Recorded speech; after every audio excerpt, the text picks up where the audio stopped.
Olá, bem-vindos ao Cidadania. Nessa edição, você é nosso convidado a acompanhar uma conversa com o professor Tiago Galvão. Ele que é do Instituto de Relações Internacionais da Universidade de Brasília, a UNB. O nosso tema é o impeachment, na verdade, um comparativo entre como funciona esse instrumento na nossa democracia e nas democracias vizinhas aqui da América Latina. Professor, eu queria agradecer a sua presença aqui no nosso programa. Antes da gravação, a gente estava conversando sobre os temas importantes que poderíamos abordar, né? E o nosso diretor até lembrou que o impeachment, na verdade, é um instrumento do século XIV, que foi instituído na Europa com a finalidade de afastar a monarquia do exercício do poder. Mas aqui no Brasil, o conceito do impeachment é uma coisa bem mais recente e muito associada ao exercício da cidadania, não é isso? Isso, perfeito. A gente consegue identificar, na verdade, como uma representação de um novo momento político, vivido por toda a nossa região, né, um processo de redemocratização, principalmente levado adiante a partir de meados da década de 80. E nas nossas democracias vizinhas, o impeachment tem o mesmo significado? Sim, eu diria que acabou se tornando um instrumento à disposição, né, do grupo político partidário no poder e, obviamente, na oposição para tentar regular, né, uma espécie de regulação de possíveis excessos ou abusos, né, do poder executivo e desse nosso presidencialismo latino-americano, né, basicamente repleto de casos de corrupção ou de excessos, né. E aí, quando conversávamos ainda antes da gravação, o senhor sinalizou uma coisa interessante, porque o uso desse instrumento marcou na América Latina uma virada, não é? No exercício do poder na presidência da República de várias democracias aqui em volta, né? Isso, tivemos uma onda à esquerda, uma onda mais progressista, surgindo justamente de 3 processos importantes de afastamento de presidentes. No Equador, dando possibilidade para que Rafael Correa chegasse ao poder e implementasse uma política menos neoliberal e mais voltada para o social. Da mesma maneira, uma nova presidência na Bolívia, né, que sempre teve governos muito mais atinentes às elites e praticamente não tinham nenhum tipo de atenção especial, né, para a população indígena, população mais etnicamente orientada, né, o caso aí do presidente boliviano. E o terceiro caso importantíssimo, na verdade, foi o caso da chegada ao poder de Hugo Chávez na Venezuela, né, também, de certa forma, envolto em um processo inicial na década de 90, né, com o impeachment do presidente Carlos Andrés Pérez, né. Agora, a gente vê, por exemplo, a gente teve um processo de impeachment no Brasil em 92. Estamos vivendo um segundo processo agora em 2016 na nova república, desde a redemocratização do país. São processos que a gente identifica diferentes, a dinâmica, a celeridade, diferentes. Por quê? Bom, eu diria que, em primeiro lugar, parecia, na década de 90, muito mais decidido o destino do presidente Fernando Collor de Mello, né? Estava muito mais evidenciado, né, a sua participação, né, num crime de responsabilidade, o seu envolvimento em casos de corrupção, e havia quase que uma decisão da sociedade, muito motivada por grupos políticos, sociais, midiáticos, né, de que o destino realmente do presidente deveria ser o impeachment, né? Na atualidade, a gente vê um embate um pouco mais forte entre forças governistas e oposicionistas, né? E essas forças governistas confiando demais, por exemplo, na sociedade civil organizada, né, em movimentos sociais, algo que a gente não tinha de maneira tão articulada como nós temos hoje, né, na década de 90. Então, hoje, eu diria que a nossa conjuntura política, social é muito mais complexa, né? Talvez o que esteja, de fato, alimentando, né, grande parte desse pleito atual é a crise econômica em que o país se encontra.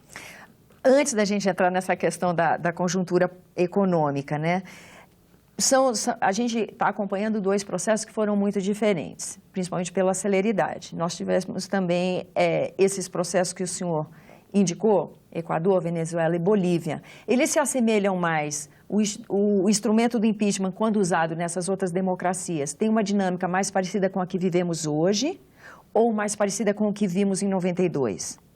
Olha, eu diria que uma das coisas mais interessantes para a gente enxergar no caso sul-americano é justamente as especificidades de cada um dos casos, né? Então, aqui a gente está tendo, né, cada vez mais uma judicialização, né, da questão, né, uma chegada do Supremo Tribunal Federal como talvez um dos atores mais importantes nesse processo, querendo interferir diretamente, né? Quando você pega outros casos na América do Sul, o parlamento era, né, e sempre foi o ator mais importante desses processos. Como foi para nós em 92. Exatamente, como foi para nós em 92. Isso significa que nesses outros casos, Equador, Venezuela e Bolívia, a sociedade estava menos dividida do que está a nossa? Até que ponto esse racha no país é um convite para que a judicialização aconteça? Eu diria que a polarização ela é uma marca das sociedades latino-americanas, né? Se você pegar, por exemplo, o caso venezuelano, oposição e governo sempre disputaram espaço em todas as esferas, em todos os momentos históricos, né? E isso se intensificou muito, por exemplo, durante o governo do Hugo Chávez, mas é uma marca latino-americana. No caso boliviano, da mesma maneira, muito com uma ótica social ou étnico-social, né? A divisão realmente, o racha realmente da sociedade entre grupos sociais. Por outro motivo, né? Étnico na Bolívia, né? Muito mais étnico na Bolívia. Por exemplo, no caso do Equador, uma sociedade com uma dimensão muito menor, né? Muito mais afligida por não ter as suas demandas básicas assistidas ao longo de toda a década de 90, né? Isso acabou motivando muito os pedidos de afastamento, né? E logicamente, que ao compararmos, a gente precisa justamente garantir, né, um olhar específico para cada uma delas, né? E o que a gente vê no Brasil hoje, talvez, seja justamente esse avanço, né, de algumas forças políticas, né, tentando justamente marcar uma agenda, né? E ao marcar essa agenda, inevitavelmente, a proposta é a mudança do governo estabelecido, né? O impeachment, na sua visão, e nesse nosso comparativo, é um processo traumático? Olha, no caso sul-americano, né, eu tinha comentado, eu vejo com muito bons olhos, né? Eu acho que a gente teve, na verdade, um reflexo muito positivo para a região, porque alguns desses países eles estavam praticamente fora do processo de globalização, do processo de integração, né? Tinham grande parte da sua população, né, escanteados politicamente ou socialmente, né? E o que esses processos de impeachment trouxeram foi justamente uma maior participação popular, social, um engajamento político desses países, por exemplo, num processo de integração que a gente não tem precedente, que foi esse que percorreu, por exemplo, todos os anos 2000, né, de 2000, quando você tem a primeira reunião de presidentes da América do Sul aqui em Brasília, até a atualidade, a conformação, por exemplo, da União de Nações Sul-Americanas. Então, eu acho que essa virada, né, ela só foi possível porque você tinha esse instrumento do impeachment, né, que possibilitou, né, não só grupos políticos, mas a população convergir, né, com os interesses desses grupos políticos e mudar, né, promover uma mudança que, nesses casos, foi muito salutar, né, e eu acho que para a região como um todo é um reflexo de um amadurecimento da nossa democracia na região, né? Eu vejo, e aí eu não sei se eu sou otimista, né, mas eu vejo com muito bons olhos, né? Eu acho que a gente precisa preservar esse instituto. Concordo com você que talvez a gente precise melhorar um pouco dos nossos procedimentos, né, das nossas regras, e eu acho que o caso brasileiro de hoje, de 2016, ele nos dá essa possibilidade, né, de crescer, inclusive institucionalmente, né, criar instituições mais sólidas, mais fortes, né, mais consistentes, e isso só vai acontecer se a gente fizer um exame crítico de quais são as falhas nesse processo de impeachment, né, o que realmente, quais são os problemas, quais são os entraves, né, por que ele está se arrastando há tanto tempo, né, quem são os interessados, por que alguns interesses estão, às vezes, prevalecendo sobre as regras, né, sobre a própria Constituição. Então, eu acho que debater isso agora e depois, né, refletir um pouco sobre essa nossa experiência, né? Esses processos de impeachment, venezuelano, boliviano, equatoriano, brasileiro também. Eles têm em comum uma participação popular efetiva? Nos outros países também a população vai à rua, há uma expressão da sociedade, um desejo nesse sentido? Sim, eu citaria inclusive o recente caso, por exemplo, argentino, né? O afastamento do presidente de la Rúa estava naquele momento refletindo numa grande ansiedade da população por mudanças, né? As pessoas foram para a rua, panelaço, né? Violência, né? Quebra-quebra nas ruas, porque havia uma insatisfação com o tipo de governo que estava sendo feito, né? Então, o impeachment ele é motivado por várias coisas, né? Uma delas é justamente um governo inábil, incapaz, né, de promover, por exemplo, progresso social, né, de atender às demandas sociais. E isso é ponto comum? Isso eu acho que é um ponto comum. Eu acho que isso, quando você tem esse tipo de expressão, ela é extremamente legítima, porque está atingindo diretamente a população, né? Um presidente que não consegue governar para o povo, né? Então, tem muito se falado nisso, né? Que o governo é do povo, né? O povo é que realmente votou e colocou aquele presidente lá. Então, ele precisa ter uma atenção especial com essa parcela da população. No caso brasileiro atual, a gente tem um reflexo curioso, né? Que grande parte dessas manifestações a favor do impeachment é de uma classe média que conseguiu ascender nos últimos 10 anos por conta justamente, né, do sucesso dos últimos governos, né, de 2003 para cá. Então, é muito interessante isso, né, porque ao mesmo tempo em que você consegue fornecer para a sua população melhor educação, melhor saúde, né, melhor infraestrutura, essa população está mais educada, melhor atendida, ela quer mais coisas ainda. Então, a população que está pedindo pelo impeachment, ela não está satisfeita com o que ela tem, porque ela sabe que a gente pode melhorar. Eu acho que isso é um ponto positivo? Um ponto positivo, um pleito honesto e salutar, né? Eu acho que a gente tem que se apegar a esse tipo de mensagem das ruas, né? Com certeza. E quando a população vai à rua, como nós estamos vendo e vivendo no nosso país, e o processo de impeachment chega a ser discutido e enfrentado pelo Congresso Nacional, independente do seu desfecho. Isso dá como herança à população um fomento de cidadania ou não? Ou isso é uma visão romântica? Não, eu acho que dá. Eu acho que... Aumenta o exercício de cidadania? Eu acho que algumas coisas ficaram claras para a população brasileira. Primeiro, que o Congresso em si, ele tem o seu papel político, muito importante, né? Mas é também ali uma expressão da teatralidade, né, brasileira e latino-americana, né? Eu acho que isso ficou muito claro durante a sessão na Câmara dos Deputados. Isso também rende para a nossa conversa, né? Eu acho que foi muito interessante, porque a população... E a gente não pode tomar a população como plenamente ignorante. A população entende o que está acontecendo ali dentro, né? O tipo de mensagem que está sendo passado por cada um daqueles parlamentares.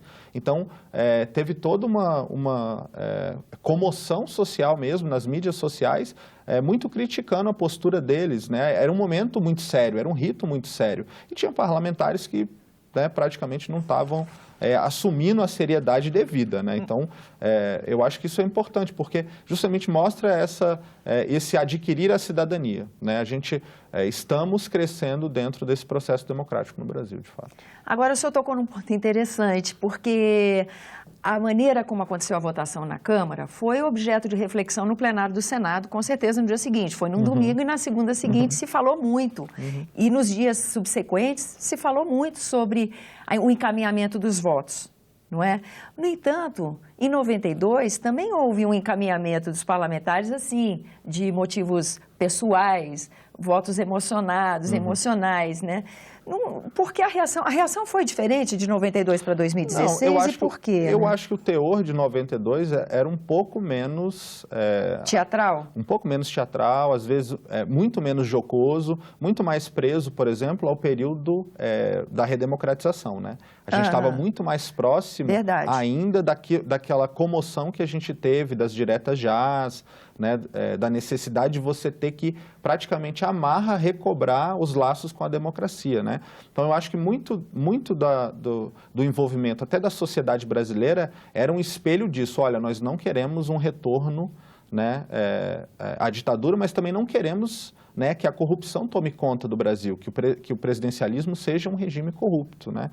Então, eu acho que 92 tem uma certa diferença, né? E dos outros países? Também porque os latinos são conhecidos pelo seu lado emocional, né? Esses plenários, esses congressos também, esses parlamentos são dramáticos também, no encaminhamento do voto, é sempre esse momento emocional? Sim, em alguns casos, inclusive, você tem as vias de fato se chega, né? Em alguns desses... Tamanha atenção, né? Tamanha atenção, nós temos alguns episódios de violência, de briga entre parlamentares, né? Mas em alguns casos já havia uma sentença pré-estabelecida, né? Em alguns casos onde a corrupção era muito evidente, né? Por exemplo, o caso do Fujimori no Peru, né? Alguns desses presidentes, eles simplesmente viajam, né? Eles renunciam, eles viajam sem renunciar, né? Eles se afastam, né? Sem prestar, na verdade, os esclarecimentos para a população. Isso aconteceu demais. No caso latino-americano, né? Então tem um ex-presidente equatoriano que agora, em 2014, né, ele foi condenado. Em 2014, né, eu acho que é o James Mawad, né, foi condenado agora, em 2014, por malversação de recursos públicos e tal. Então, por quê? Ele simplesmente abandonou o poder, né? E agora que quando retorna, ele pode ser julgado. Então, nós temos alguns casos como esse, né? Logo após as eleições, quando o Congresso abriu os trabalhos, não é? A gente pôde constatar o número de partidos presentes, principalmente na Câmara. E desde o início já se anunciava, olha, vai ser uma relação difícil, é difícil um presidente se articular e conseguir no apelo das ideias, organizar e defender seus pontos de vista e ter suas matérias votadas. Até que ponto a maneira como os partidos se organizam e são representados no Congresso Nacional desestabiliza o trabalho da Presidência da República? Esse é um tema que está na pauta há algum tempo, né? A gente já acompanha algumas pesquisas, né? Alguns estudos que estão sendo feitos em torno daquilo que se convencionou chamar reforma político-partidária, né? Uma reforma política inclui justamente disciplinar melhor, por exemplo, né, a conformação dessas coligações políticas, das associações políticas, né? O caso brasileiro, de fato, ele está beirando, né, uma coisa bastante estranha, né? Muito diferente do que a gente percebe no caso latino-americano ou mesmo no caso mundial. Então, essa é uma diferença da nossa democracia. Sim. Nossa democracia é uma democracia que, talvez, né, em comparação com a Índia, né, que é um lugar onde você também vai encontrar o mesmo nível de representatividade partidária, né, dificilmente você encontra em outro lugar no mundo, né? O caso brasileiro está beirando realmente essa diferença, né, notória. Isso, por um lado, a gente avalia como muito ruim, né, porque a pulverização, né, dos interesses, né, nessa gama de partidos dificulta, né, o próprio eleitor, né, identificar-se com propostas reais, propostas factíveis. Ao mesmo tempo, esses partidos começam a segmentar tanto, né, a segmentação é tão grande, né, que dificilmente você consegue enxergar, né, efetivamente as pautas políticas, né? O que esse partido está representando, de fato, né?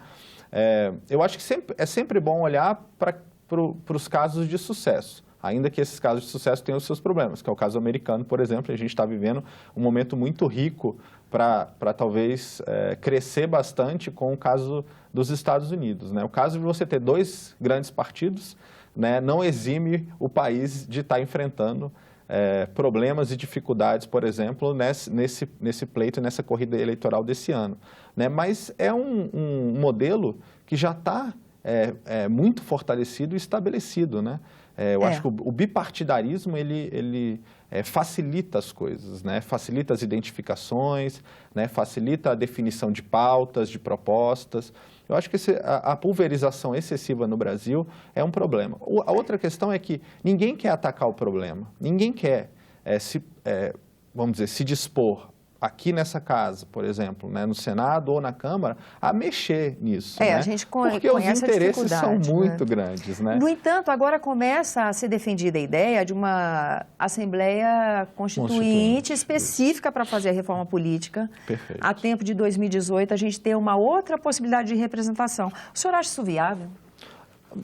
Não conseguiria ponderar se é viável. Né? Eu diria que é uma saída bem interessante. Né? Eu acho que uma constituinte que pudesse justamente refletir tudo aquilo que a gente já passou desde 88 até hoje, né? Eu acho que a gente já tem um tempo suficiente justamente para tentar remodelar a nossa democracia. Né? Eu acho que, inclusive, repensar a quantidade de partidos, né? E as regras partidárias das mais simples, né? Que a gente teve que mexer, por exemplo, na coisa da filiação, né?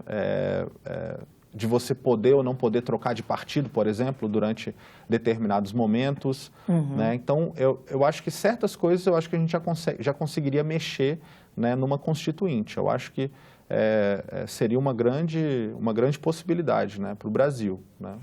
Nas outras democracias onde o impeachment aconteceu, nossas vizinhas da América Latina, a questão partidária também era um ponto forte, como foi aqui, compromete a articulação, né?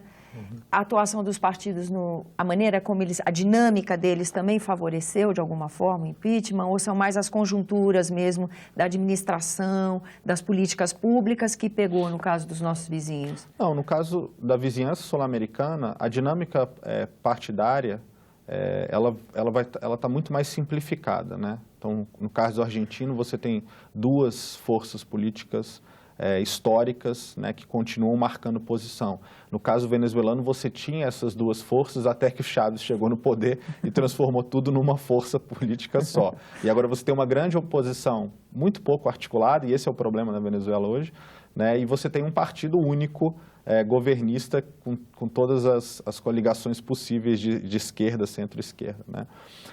Mas foi muito mais o clamor popular e os problemas, né, econômicos, de política pública, de políticas públicas, né, inflação, né, restrições, né, a conjuntura que acabaram econômica motivando. É a alma dessa desestabilização, né? Sim, é fato. Não há governo que resista, né, a problemas econômicos graves, né? Então, quando você entra realmente numa espiral de baixo desenvolvimento, de baixo crescimento, né, com alta inflação, que é o caso, por exemplo, brasileiro, né, então isso é um sinal de alerta e certamente alguma mudança precisa ser promovida. Né? Se o governo não consegue promover as mudanças de dentro, né, ele vai dar justamente vazão para que as forças políticas se articulem para tentar né, transformar a realidade. Né?